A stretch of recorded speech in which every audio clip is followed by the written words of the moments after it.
you touched on what I think, in my own opinion, is the broader threat to the American people from Corona, just because we have a medical infrastructure that is, the envy of the world. Right. So when I hear what the mortality rate of this is going to be another Ebola, we're not Kenya.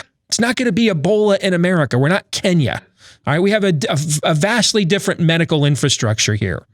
But the supply chain aspect of this and how many of our goods and services are made in China. And it is, boy, you want to talk about some odd timing. Right when it appeared China was about to at least maybe not lose, but at the very least take a hit in this trade war that Trump initiated. Right at the time that it looked like that, and on the heels of the protest in Hong Kong and everything else, lo and behold, here comes this disease, this virus out of the Wuhan province that has now generated, a lot of sympathy, rightly, for the Chinese people, assistance for the Chinese government. Well, a lot of our goods and services are made. Or emanate from there. A lot of our manufacturing that is imported from there. I think that's the broader threat going forward to the American people, given our healthcare infrastructure. What are your thoughts on that? Yeah, I mean, I couldn't agree more. And this is one of the things that, I've been raising this off and on for a while. And I know there's some bills that are out there, but I'm not sure they get right to the heart of it. We need to have a serious national effort. I think the president and the administration ought to lead this. In working with our private sector.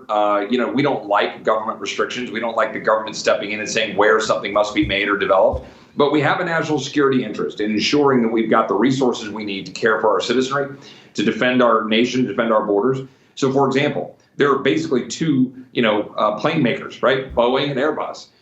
Where are we getting our parts? And with Boeing dealing with the MAX issue that they're dealing with their plane shutdown, these are real issues that start to crop up.